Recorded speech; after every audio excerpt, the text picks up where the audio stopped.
Hi everybody, this is Chad the Gaming Dad, and this is my end of 2017 spectacular.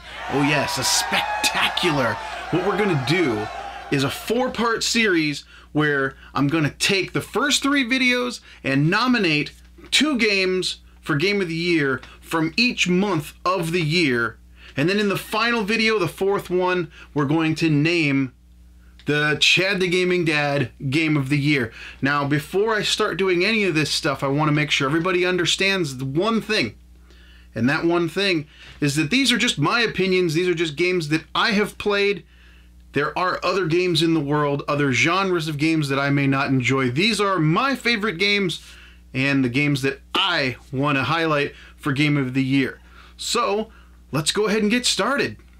So, okay, here in the first video, we're going to be covering January, February, March, and April. A lot of good games came out during those months, but let's start off with the very first month, January. Now, I'm going to nominate 2 different games for Game of the Year out of this month, but I also might mention some other things that I liked along the way that really aren't going to get put into Game of the Year, but I want to mention them anyway. So in January, the game that I'd like to mention that I think people should probably give a chance is Double Dragon 4.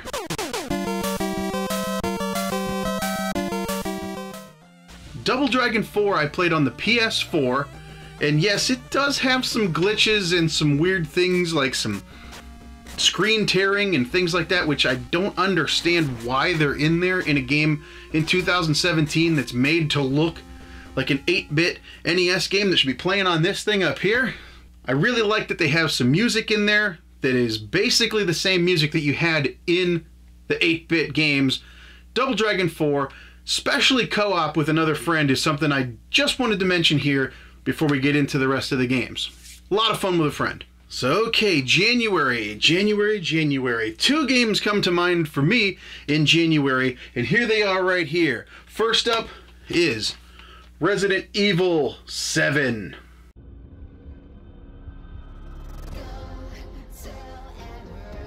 This game, Resident Evil 7 Biohazard, is also something you can use your VR. Now, I don't have a VR, but I have gone over to people's houses that have VR and tried it out, and it's pretty cool, and I like it, but I just haven't been able to muster up the desire to spend that much money on the VR yet.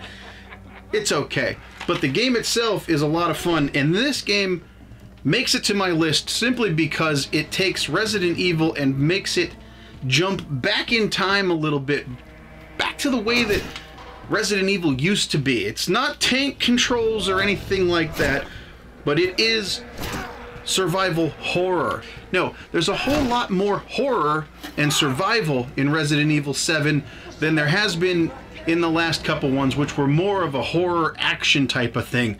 So Resident Evil 7, it's on the list. The next game in January to jump up and get onto my list of Game of the Year nominees is none other than Yakuza Zero. Yes, Yakuza Zero. Now, this is a game that came out of nowhere for me. I really had no clue what this was. Didn't buy it on day one. Didn't even go out of my way to even care about this game. It wasn't on my radar, right? Not on my radar at all. But then I saw some reviews, and namely the Angry Joe review for this game says it all. There's a lot of details in there, and I even didn't get around to reviewing this myself yet this year, so maybe one of these days. But Yakuza Zero is one of these games that's hard to stick into any specific genre. There's so many different things going on here.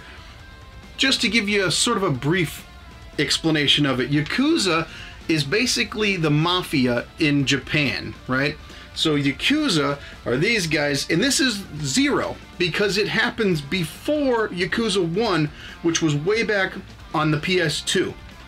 Okay, so this is a great jumping in point for people like me who have never played Yakuza before, because it introduces everything to you from the very beginning and gives you a chance to learn it. During this game, you play as both Kiryu and as Goro Majima, the crazy guy, bat-wielding, swinging around, smacking people. It's a great story, and it's got great action. and it's got crazy side quests, all kinds of diversions. You can't be bored playing this game.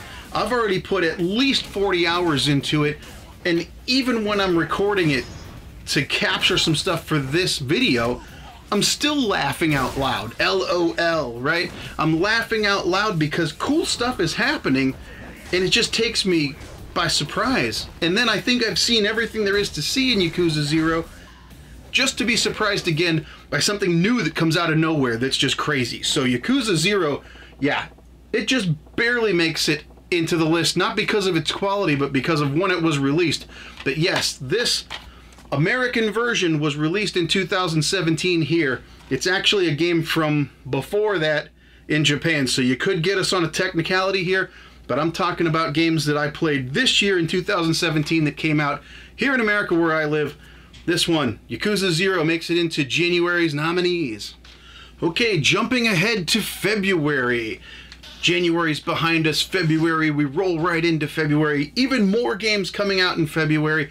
Let's start off with my 2 games that I want to mention that aren't necessarily on the Game of the Year list, right?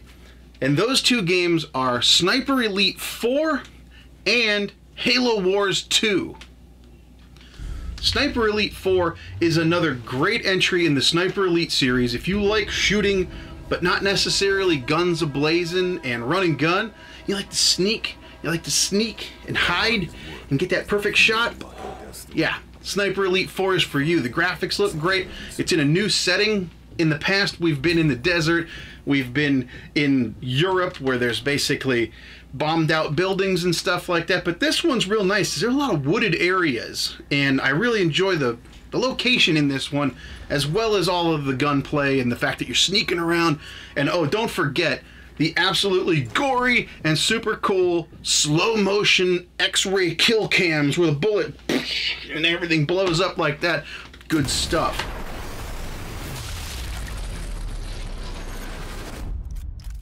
Then the next one, of course, is Halo Wars 2. I'm a fan of real-time strategy, and I did like the original Halo Wars, even though it was a little bit difficult to play it on a console as opposed to RTS games on a PC.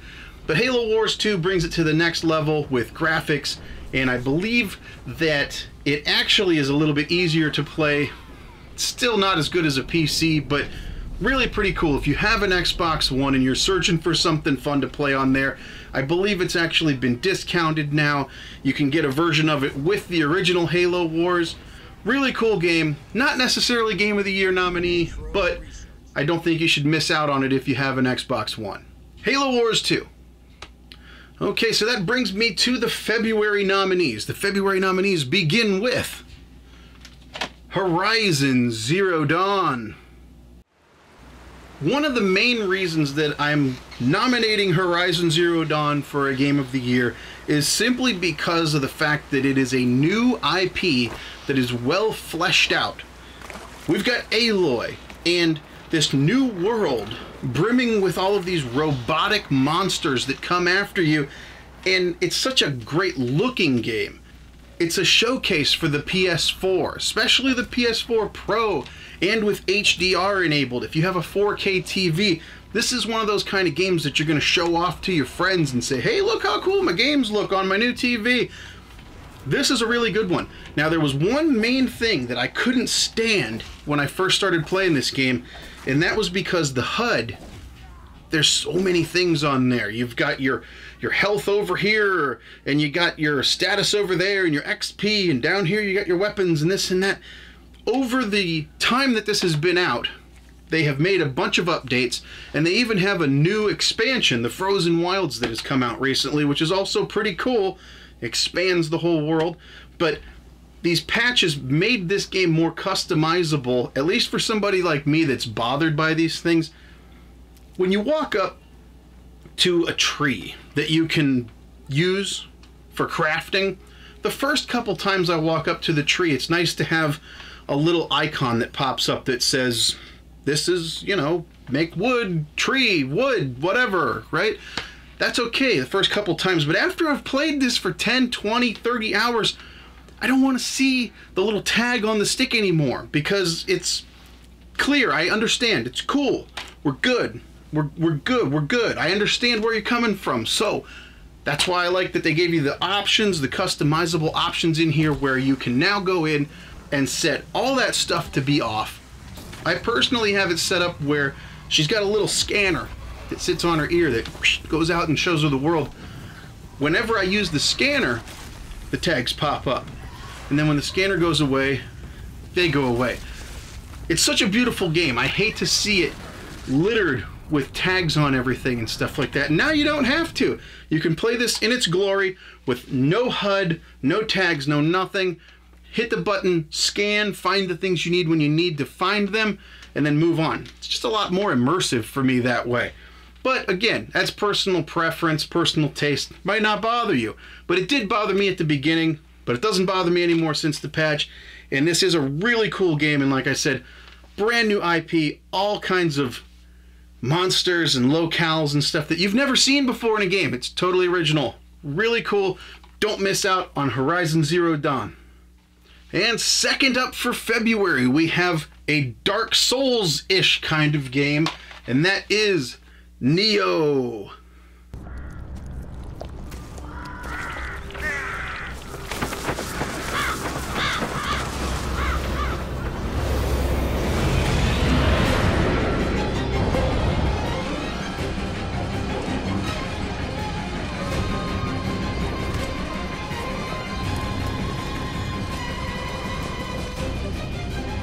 When you take a quick look at this game, this guy kind of looks like Geralt of Rivia from The Witcher 3. Same kind of hairstyle and everything, you know?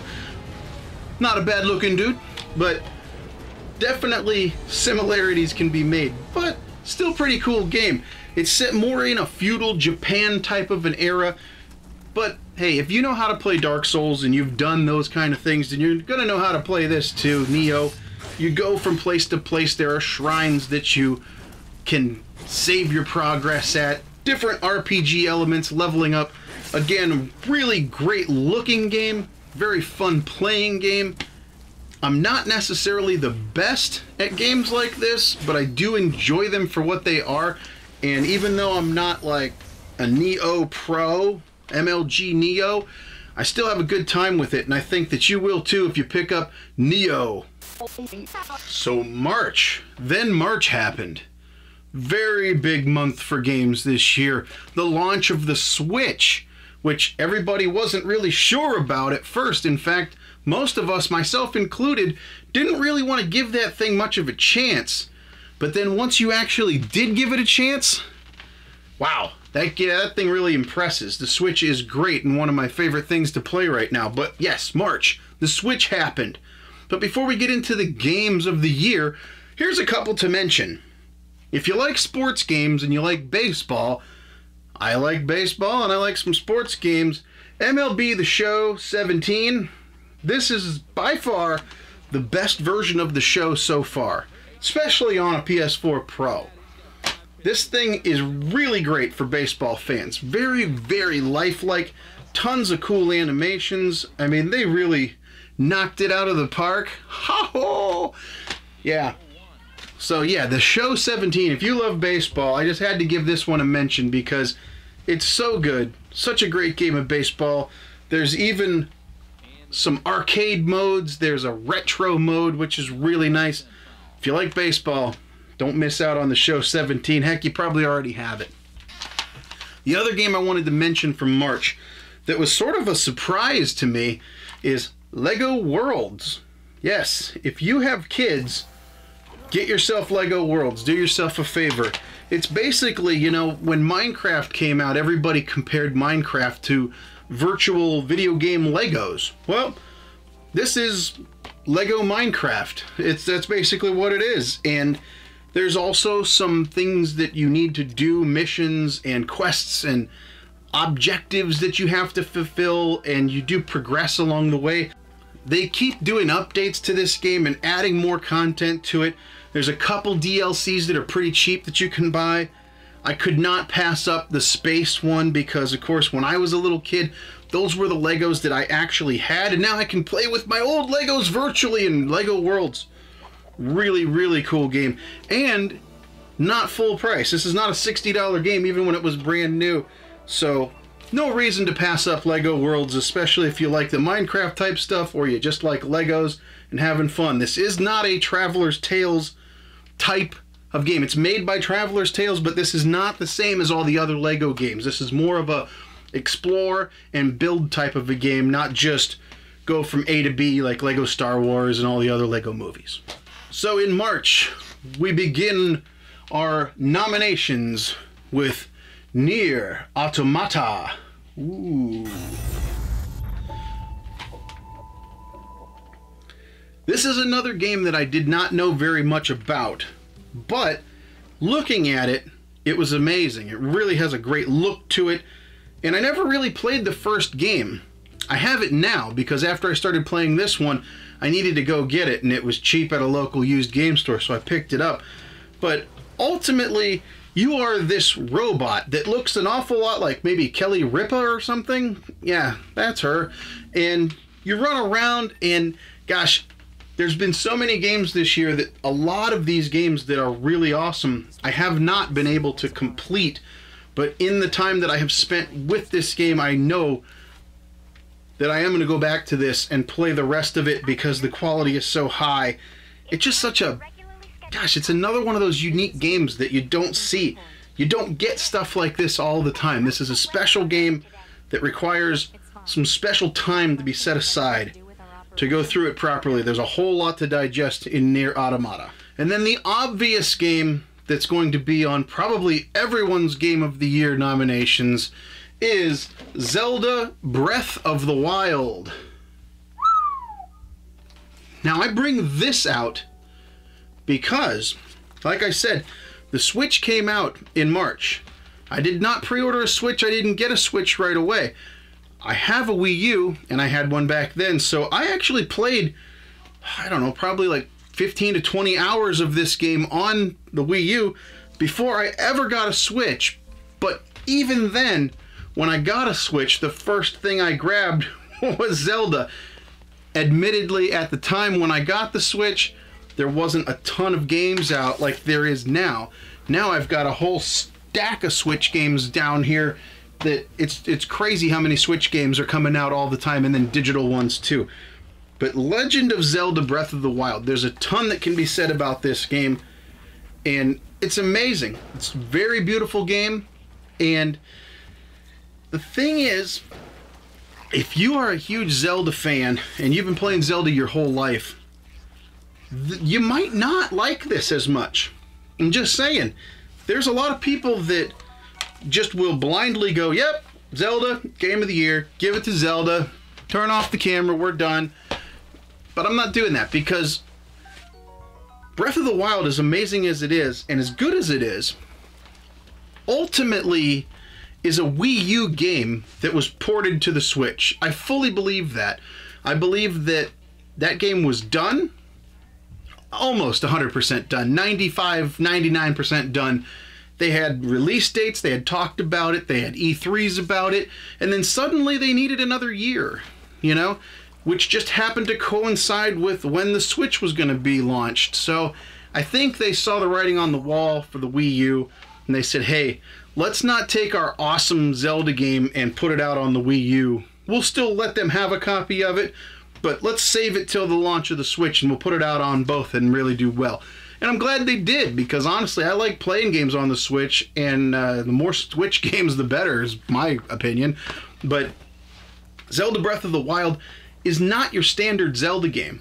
You don't start off, go into a cave, and get a lantern, and then go into the next cave, and then go to the dungeon, and then get a weapon which helps you defeat the boss in that dungeon, and then you find the next one, there's a weapon in there for that guy. The old Zelda formula is gone. This game is wide open. You can go anywhere, do anything you want to do. So with that in mind, it is a completely different thing. Amazing.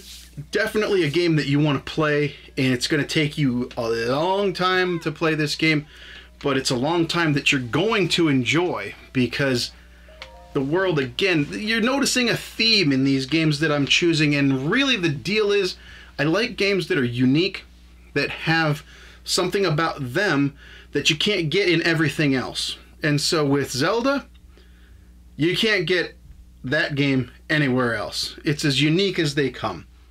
Alright, and the final month for this video is the month of April. And in this month, I wanted to mention a couple of things, just like I have in the other months. First off, a game that, again, I like shooting games, and I especially like sniper games. And so with all of the marketing that came out for this thing, I had to give it a try. Sniper 3, right? Ghost Warrior, Sniper Ghost Warrior 3. And this thing has some issues, and it didn't get the greatest reviews in the world, and it does have some issues, especially with load times and things. It's just crazy. But it's a pretty nice, giant, fleshed out world that you get to just sneak around, and I love the feeling of sneaking around and then getting that perfect headshot.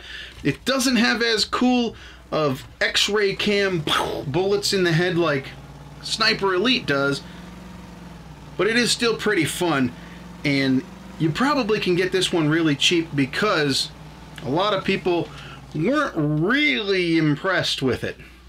The other game that I wanted to mention quickly that a lot of people out there may be waiting to see on the list is Persona 5. I do not have that game, and I didn't buy that game because JRPGs, there's a few of them that I kind of like, but Persona's something I just never really got into.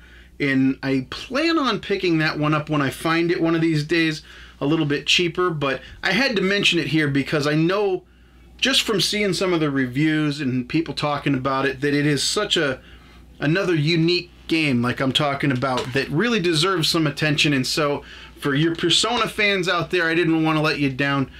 That's another game that came out this month that very wide appeal.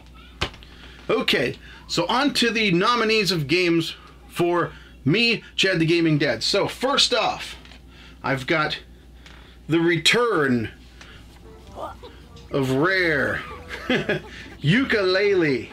I don't know if it's the return of Rare or not, but they tried. A lot of the guys that worked for Rare back in the day, making things like Banjo-Kazooie, got together and said, hey, you know what we are missing these days?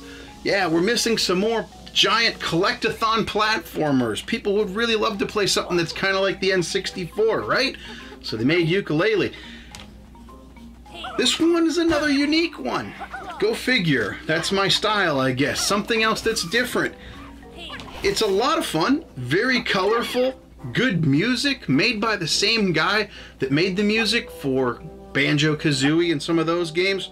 I think maybe the hype derailed this just a hair because everybody was hoping that this was going to be like the next best game they've ever played in their entire life. Oh my god, we're going to be transported back to when we were kids playing N64. No game can possibly do that. But if you just want to sit down, relax, chill out, single player game, not a multiplayer game, you can just hang out and have a good time playing Ukulele. And it's probably not very expensive anymore. And the other nominee for April, you may have seen it sitting on the shelf. Are you peeking?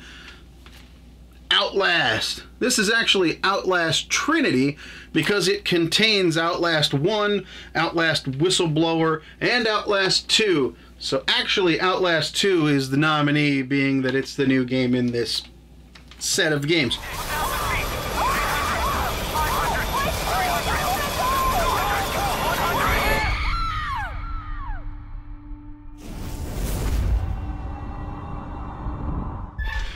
But wow, you want to get scared? You want to see some real disturbing stuff? You want to get creeped out? You want to get grossed out? Outlast. That's what this will do for you. Turn out the lights, put on the headphones, and turn them up. And you're going to be needing a new pair of underwear pretty soon when you're playing Outlast. That thing's super scary, but really, really good. Oh, so gross, though. Absolutely disgusting and not even mildly offensive. I'm just going to come out and say that they aim to be kind of offensive to those who are easily offended. So there you go. That's part one of my 2017 wrap-up Game of the Year nominees for January, February, March, and April. Stay tuned because I got 2 more videos like this to come up, showing you my nominees for all the rest of the months of the year. And then the final video is going to be all about which game I choose as Game of the Year, which will be one of the nominees featured in these videos. So till next time, remember, you never outgrow video games. My name's Chad the Gaming Dad, and I hope to see you back here on the next episode where we get into May, June, July, and August. Hope to see you there. So long, everybody.